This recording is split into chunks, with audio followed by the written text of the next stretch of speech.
Hello, everyone. Thank you for joining this Partners in Prevention webinar series for you to view.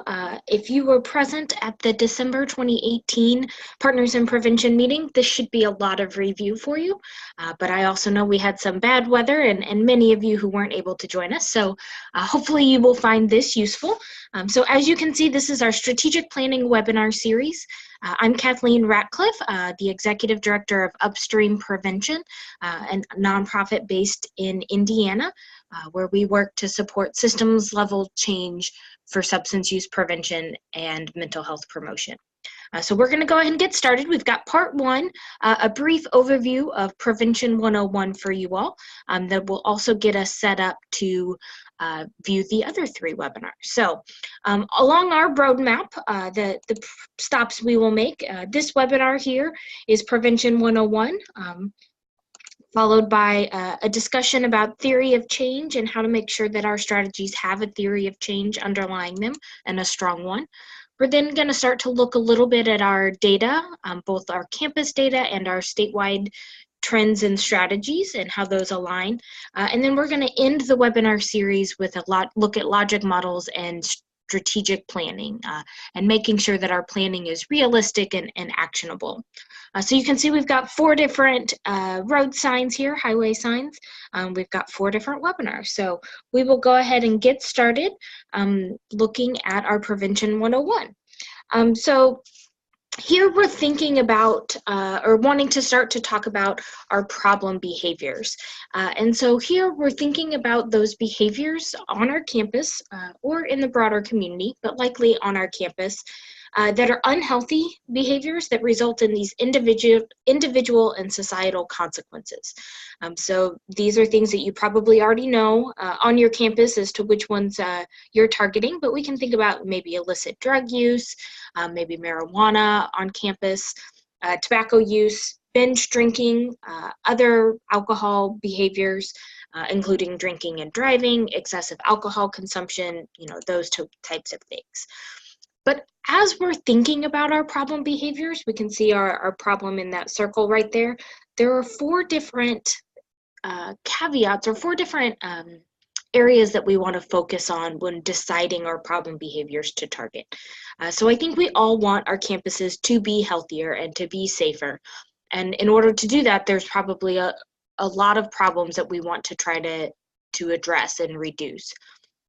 And that's not a bad thing, but we want to make sure that we are prioritizing problem behaviors so that we can target those and reduce those. And when we think about prioritizing our problems, there are, like I said, these 4 different areas to look at. So starting on the left, our first one is magnitude. And so magnitude is just asking, is this the largest problem? What problem on our campus seems to be the largest? And so this is an area where we need to be careful of looking at numbers in terms of if they're really small numbers and they move just a little bit, they can look pretty drastic. So if I told you we had a 300% increase in students driving after drinking, that sounds really bad, right? That has a really high magnitude. But if I have a 300% increase because I went from 1 to 4, that's a little bit maybe less bad, especially if we're on a campus, the size of like Mizzou, that's, 40,000 undergrads. 4 students is not very many in terms of magnitude, but a 300% increase is. So when we think about magnitude and we think about those percentages, we just want to make sure that our numbers that we're looking at both the numbers and the percent, so that way we can, kind of put it into context. The next area or next criteria to consider is the time trend. So is this a problem behavior that is getting worse over time? You all, for most of you at least, you all in Missouri have a really great student survey that you can look at that has existed in more or less its current form since 2007. So you've got a lot of time trend that you can look at and see how it's fluctuating or if it's fluctuating. It is important to make sure that you're looking at your time trend, maybe compared to the state or compared to the national trends to make sure that it's kind of following that pattern. But we'll get to that in the comparison area. Our next criteria is the severity. So looking at how severe it is. This is something that I think is very easy for preventionists to jump on. So I think right now most of us would recognize that we're having a nationwide problem in terms of overdose deaths and people utilizing and using substances that are causing them to die. Right? We've got a high mortality for some of these problem behaviors. And that makes it really easy to then prioritize some problems in terms of severity. But it is also important to recognize that while there are some items that are very severe in the short term, we also have many problems that are severe in the long term, that are things that we can then address now, and we see, positive items down the road, positive benefits down the road. That's not saying that you should focus on opioid overdose because it's super severe, or you should focus on, drinking and driving or excessive alcohol consumption because it gets severe down the road. It's more of, again, just the criteria to take into account as you're identifying and prioritizing your problems. And then the last one, which I hinted at a little bit, is this comparison. So how does your campus problem behavior or the data on this problem compare to surrounding campuses or to the state? I know that PIP doesn't release in other campuses data to campuses, so like Mizzou's data is not going to get released to UMKC or UMSL. However, if with a request, you can get campus data in an aggregate format. So if you're, maybe Mizzou and you want to compare your data to the other system campuses, they do have the ability where they can put your data compared to another one. I know when I was there, we frequently did that by identifying, 3 to 4, up to 5, other campuses that were similar and putting their data together to then compare an individual campus to their peers in the state. At a minimum, you should be looking at your data compared to the state data. And it's really great, again, with the Mock-B that you all can see question by question how your data relates to the state in a direct comparison versus if you start to try to compare to other surveys or to nationwide data, you're starting to then compare two different aspects. It's maybe both fruit, but maybe you're comparing apples and oranges versus comparing your data to the state data, you're comparing apples to apples. You also want to make sure that as you're thinking about prioritizing your problem, that you're able to also think about what will your campus support or what will your campus coalition support? What resources do you have available? What resources are already directed at the problem that you're identifying? And are there evidence-based initiatives or research-backed initiatives, or at least evidence-informed initiatives or strategies that could be implemented to target these problems? So we also want to think about the risk and protective factors, or these contributing factors that lead to some of these problem behaviors. So a risk factor, as it says on the screen, is a characteristic at the biological, psychological, family, community, or cultural level. So these are kind of those underlying characteristics that precedes and is associated with a higher likelihood of problem outcomes. This does not mean that because a risk factor is present, the problem outcome happens. It just means that an individual who has these risk factors or has a risk factor or a community that has a risk factor has a higher likelihood of engaging in and experiencing these problem outcomes. So we can think of risk factors. One of the big ones for college students is this transition to a new environment. So we know transitions in general can be risk factors very easily. It's a new environment, new things to test out, not as much support as maybe some of our students are used to. And so this transition to a new school is a risk factor that then exists. Again, that doesn't mean that all students transitioning are going to experience these problem outcomes, but we know that it increases the likelihood of that occurring. Likewise, we also have protective factors. So these protective factors are still characteristics at the individual, family, or community level, cultural level, but these are associated with a lower likelihood of problem outcomes. So we know that protective factors are these things that buffer against risk or buffer against the problem outcomes. It allows students to have that kind of protective bubble a little bit that protects them against some of these. So I mentioned transitions, but transitions with a healthy support system and a positive support system, that positive support system can buffer students. Having clear goals and clear kind of paths for the future, clear visions of the future, those are buffers as well. And so when we think about risk and protective factors, we want to make sure that we're thinking about what are these underlying conditions that are either increasing the likelihood or decreasing the likelihood of problem outcomes. And one of the ones that we'll talk about a lot when we start to think about strategies is this idea of access to alcohol. So the more we have access to alcohol, the more likely it is that people will consume alcohol, and the more likely that people are consuming, or the more that people are consuming, the more negative outcomes we tend to see. So as we start to think about, again, these risk and protective factors, kind of prioritizing our problem behaviors, we want you to think specifically about your campus data points. So in the next several parts, both in this webinar and then in the future webinars or the following webinars, we'll be utilizing or encouraging you to utilize your local data to help identify alignment with your strategies. So at this point, I encourage you or would like you to pause your webinar and identify some of your key data points. So what has your coalition or your office prioritized as a problem behavior in the past? Or what are they wanting to prioritize as a problem behavior? What has been identified as this worrying trend on campus, something that has a worrying magnitude or severity, or something that is worse than the state average? These can be things that you've put in your strategic plan in the past. These could also be things that you're identifying moving forward.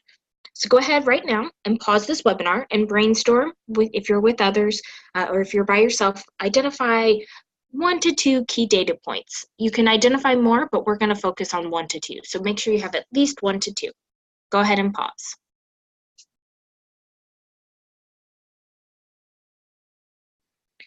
All right, hopefully you've got your data points prioritized. So the process that we're going to outline in this webinar series is something that you're going to want to work through holistically. Again, ideally with your whole strategic plan. We're only going to focus on a few key data points, ideally related to underage alcohol use or risky alcohol use. But the hope is that you'll work through this process with us through the webinar and then be able to repeat it on your own or with your coalition utilizing other data points moving forward. So when we think about aligning these data points with data or with strategies, I guess, aligning our data key points with strategies, there are a couple of different things that we want to think about in terms of identifying the best fit. So the prioritization process, that was the looking at the problem with those 4 key criteria, the magnitude, time trend, severity, and comparison. Once we identify kind of what that problem behavior is, we then need to start to think about what are the strategies that could be implemented to address that. And as we start to think about how to align these strategies with data, we want to start to think about 3 separate things. First, is the strategy effective? We all know that prevention has limited resources and you all probably have limited time and staff. So you want to make sure that things that you are implementing, you're going to get the biggest bang for your buck. We also want to know if it has a conceptual fit. So we talk about this in terms of, is it going to change the things that it should change? Is it going to impact those underlying risk factors? Does it have this theory of change, which we'll talk about in the next webinar? And then we also need to know if it's feasible for the community or for the campus to implement. I know for those of you who know Dan, he used to talk a lot about how some of the SEC schools have a really big problem with tailgating, which is something to address, but is also maybe not the most practical fit, because a lot of those campuses that have this issue, it's not something that they're going to want to change, or it's not going to have that support to change. having worked with several of your campuses, I can think of some other maybe higher risk times or big events where, yes, there's something that needs to be done, but it's going to take a lot of effort because you don't have that political support for it. So in those instances, it may be more effective to address something else or to tackle something else. So as we're thinking about looking at effectiveness and conceptual fit and practical fit, when we take all of those three things together, that helps us identify a strategy with the best fit. So we've got a couple of different resources to look at in terms of identifying some of the effectiveness and a little bit of the conceptual aspect.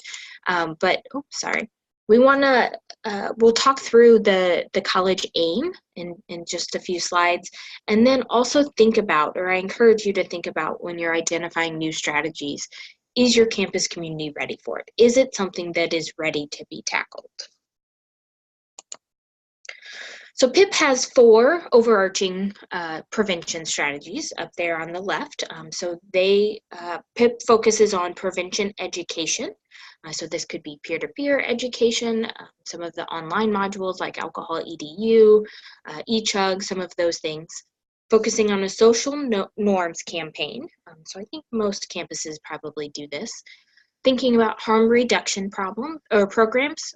I also think of these in terms of increasing the protective behaviors that our students engage in or I want them to engage in. And then also thinking about environmental management and some of that policy aspect in campus environment. We also know that the college aim exists. So that's the college alcohol intervention matrix, and we'll look at that in just a second. But the college aims has 2 separate strategy types or 2 different approaches, looking both at that individual level and the environmental level. They recommend, as do most people, that you have a mix of strategies. So don't just focus at the individual level or the environmental level. Don't just do education or harm reduction. Do a mix of all of the above, so that way we can address kind of that holistic problem and environment. And they encourage you to think about reducing, again, related to alcohol, reducing student drinking in general, which should then reduce the consequences. So rather than focusing on positive outcomes, they encourage you to try to reduce the drinking in general, which will then reduce the consequences. So the college aim, I'm going to exit out of my PowerPoint in just a second, and I'm going to give you a brief overview of the website.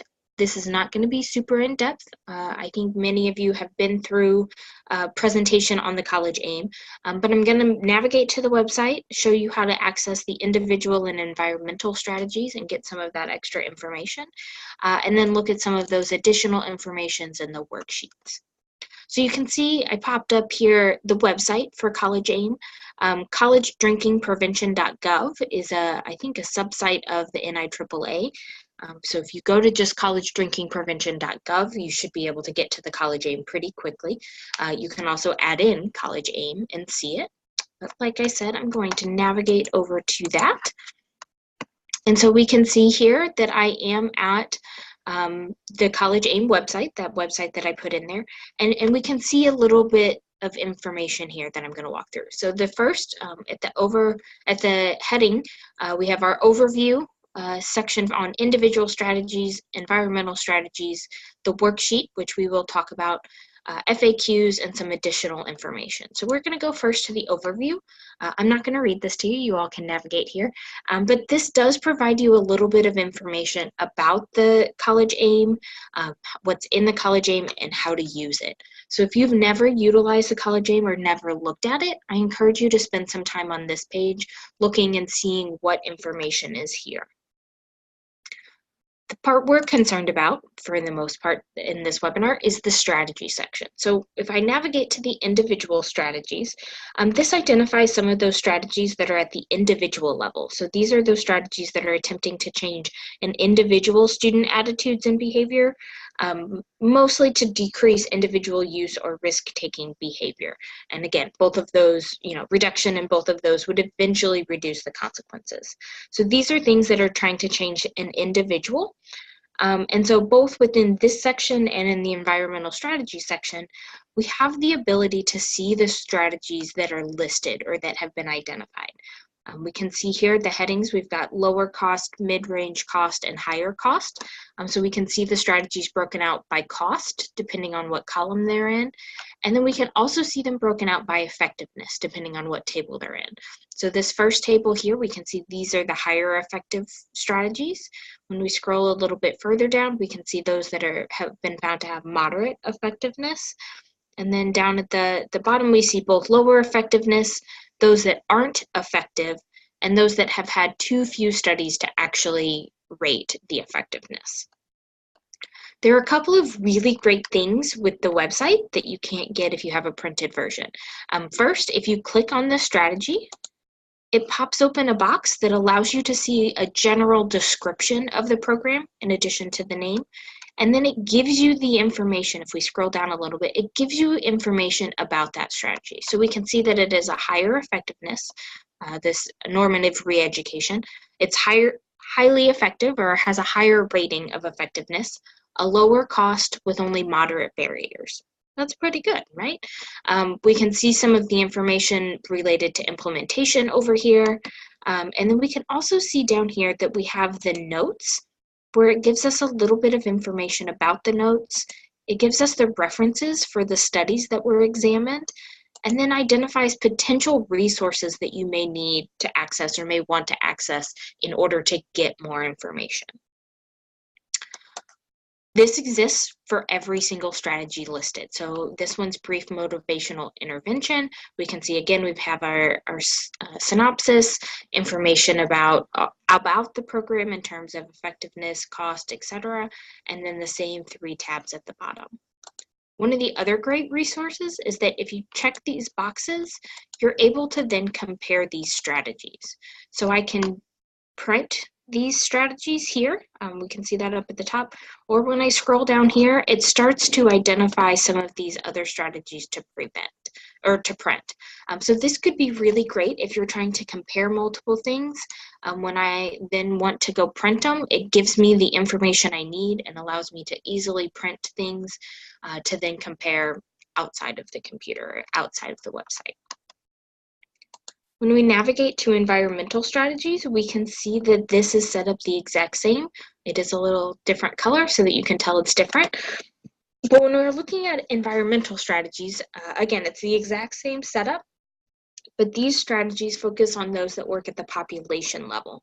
And so they try to change the context in which alcohol use occurs with the hope that that then reduces the consequences. Again, most of these work by reducing access to alcohol because we know that if there is less access, there tends to be less use. However, there are other environmental strategies as well included here. Just like with the individual strategies, we can click on them. We get a synopsis, information about that specific strategy. We have our notes, our references, and potential resources. We can choose to highlight them, check the box and choose to print them.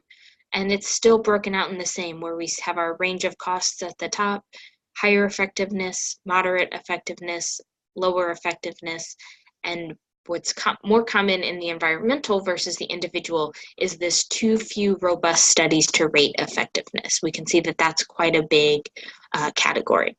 And part of that is that most of the time, or at least all of the time it should be, that environmental strategies are implemented in collaboration or in conjunction or woven into individual strategies as well. And so then it can be a little bit harder to pull out the exact effectiveness of an environmental strategy when it's implemented with another strategy as well. We're going to come back to the worksheet and first jump to the FAQs. So this is, I believe, an ever-growing and modified section of the website. So this allows for people to submit questions and then to answer them. There's quite a few here. So if you have questions, I encourage you to navigate over here and see if they've been answered. And then this additional information gives you, again, some of the supporting information about the college aim, and some of those things. So we're going to come back to the worksheet. You'll notice when I clicked on it, it opened up a new window, and it opened up a PDF for me to download. And in just a second, when we switch back over to the PowerPoint, I'm going to have you start to identify some of your strategies that are being implemented on campus. That is also what this worksheet is aiming to do. So you can see this top section is asking you to identify your current strategies, fill it out with some of the college aim information, and then it asks you to consider new strategies. It is a fillable PDF, so you can write in it and then print it or save it.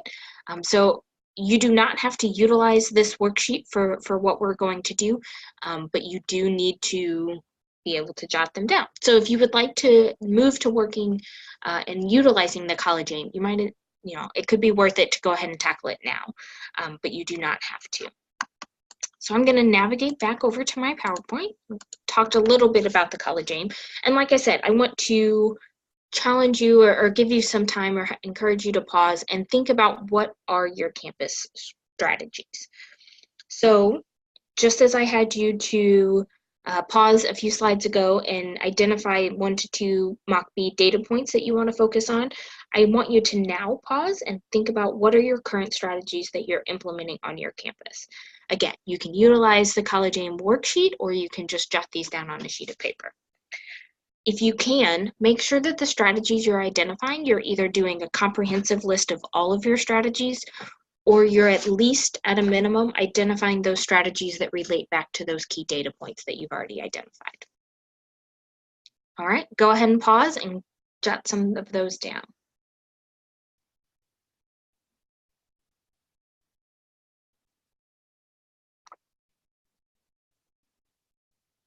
All right, so like I said, we are going to talk about the strategies that relate to alcohol and the data points you've identified.